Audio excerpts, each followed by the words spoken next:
I really feel the need to make this video right now because it is about something that is part of my personality. And I mean, I guess some things you can change about your personality, but a lot of things, like, you're just kind of born that way, or you grow up and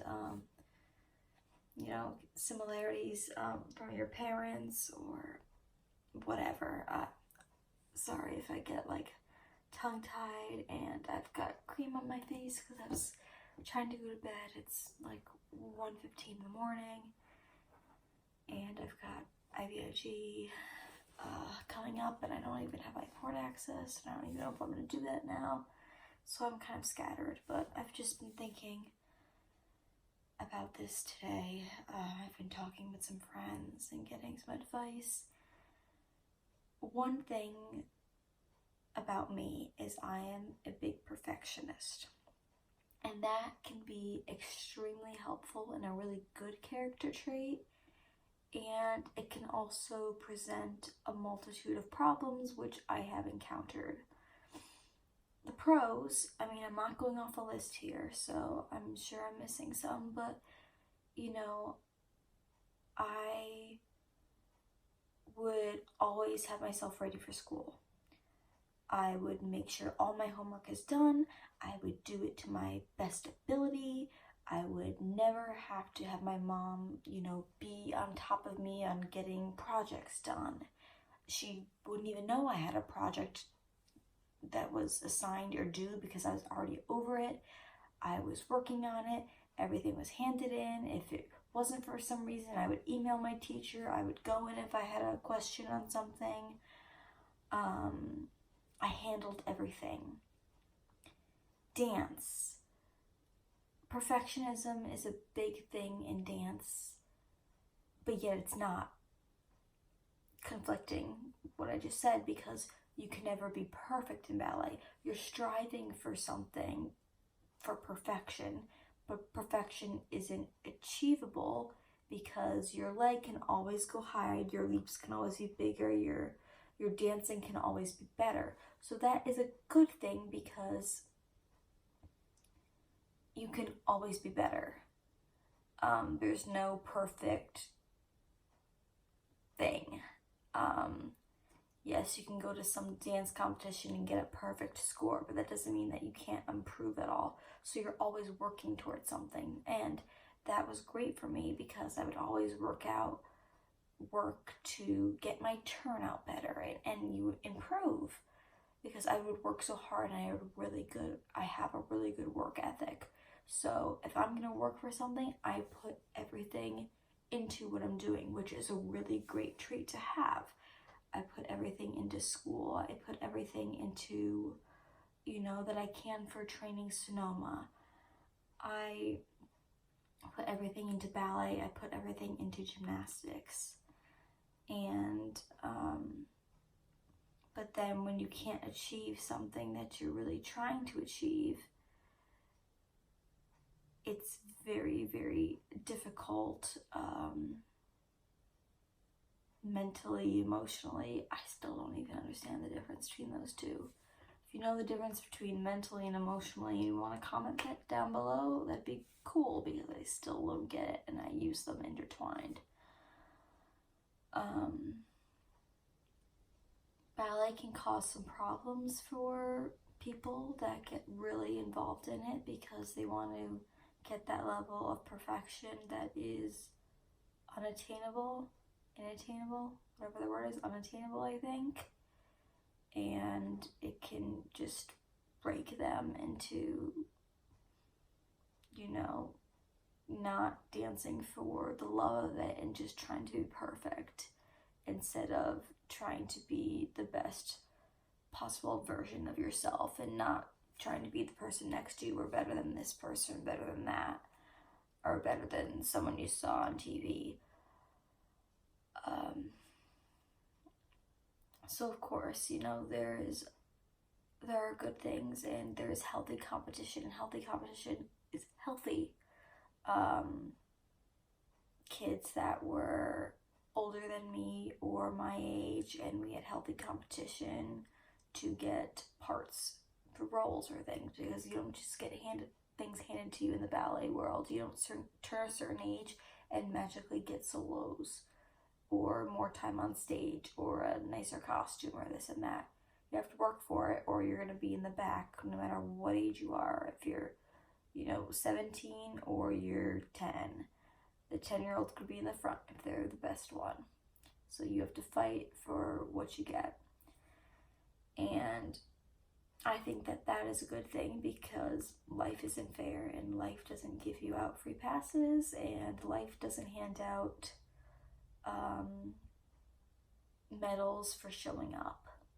And it really makes you work hard, but there has to be a balance. There are no participation trophies in life. And a lot of life these days is, everyone's a winner, and I don't agree with that, because you need to learn how to win with grace and not with an ego, and how to lose gracefully, and that not everyone can win. Not everyone can win the ballet competition. I didn't win a ballet competition. I got in the top 10. I didn't win. I won a scholarship. I didn't win the competition. I didn't get first.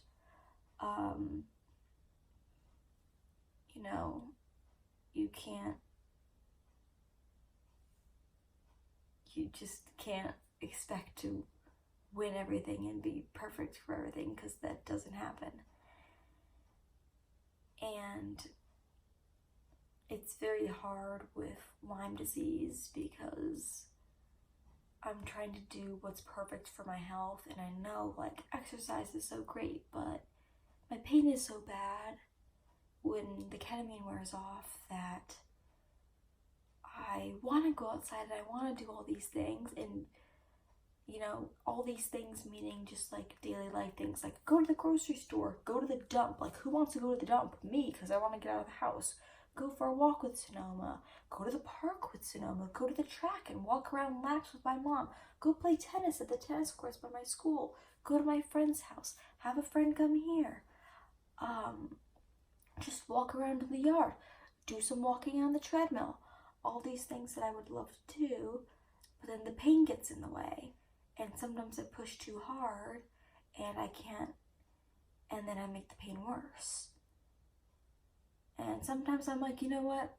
That was worth it, because I had so much fun that day. And sometimes I'm like, heck, now I'm in bed for 2 days and I'm, don't have any pain meds at work and and because I'm trying so hard to do something and so hard to do something that makes me happy, when it's not really something that I can achieve at that moment, because of my health, holds me back. So it's really hard. I'm trying to do things that are really not in my scope that I used to be able to do. And sometimes I just try to achieve too much, and that's where the perfectionism comes in as a bad thing. If I don't hit my step goal on Fitbit, sometimes I'd be really upset, and now I'm just finally getting to be like, you know what? If I hit my 8,000 steps, which isn't even a lot, great. If, tomorrow when I have IVIG in the morning and I'm sleeping half the day, I'm not getting steps during that, but I don't make it. It's not a big deal. You don't get a trophy. I'm not getting a cash prize for winning Fitbit, No one's sending me a trip to Hawaii for getting my 8,000 steps. Yes, it's nice. It's nice to walk. It's nice to do things around the house. It's nice to be able to do laundry, because no one wants to be not able to do basic things around the house. But sometimes it is not what I'm able to do based on fatigue levels, especially with Epstein-Barr virus. And I'm doing cold laser therapy right now, which luckily has no side effects and no herxing. I'll put a picture of that at the end of this, or actually, I'm just gonna post this right after. I'm not even gonna edit it. So that is actually already posted on my Instagram, which is Chronically Cassidy. You can see a picture of me getting cold laser therapy. And I'm doing that to reduce inflammation, and I'm just trying to not be upset at myself when I don't hit my goals. I don't even make a to-do list. I make a list of things I would like to get done, but I don't put a date that it needs to be done, because if I don't hit all those things on that date, then I get upset at myself that I didn't meet all those things, that I didn't do all those things. Even if I did 9 out of 10 of them, I didn't do all 10. Like, I'm kind of an all or nothing person. If I say I'm gonna do all this, I'm gonna do all that. If I say I'm not doing that, I'm not doing that. And I'm a stubborn person. Again, has its ups and its downs. And so I make myself a list, and when it gets checked off, that's great. It's not a list for the day, because I don't want to set myself up for failure in myself for not getting to brush Sonoma because of some reason, or not feeling good, or too tired, or I forgot, because God forbid I forget something, and I forget things all the time, that I don't want to be upset because I screwed up one thing and didn't get to accomplish one thing on my list. So I'm just trying to adjust things as I go, and I'm talking with my friends, and I'm talking with my mom on how to best go along with things to not set myself up for feeling bad about myself, and being happy for all the things that I did do, and all the things that I can do, and not all the things that I cannot do, and focusing on all the positive things, but also remembering that I do have feelings, and it's okay to be upset about something, but you just can't dwell on it. You need to address it, and then be able to move on from it. And it's not easy to do that, but you do need to address your feelings. It's okay to cry, it's okay to be mad, it's okay to be upset, it's okay to go outside and throw rocks at, not somebody, but into a lake, or, get your anger out. It's healthy. It's all okay, but you just have to get back on track, and that's what I'm trying to do, and just trying to keep life as uplifting as much as it has its ups and its downs. And I go in for ketamine next week, and we don't know, obviously. I hope that it's going to have longer effects. The dose is increasing again, but I don't know. So I'm not setting myself up for, this is gonna last for 7 months, but I'm not going and setting myself up for negative. I'm trying to be realistic, but also positive.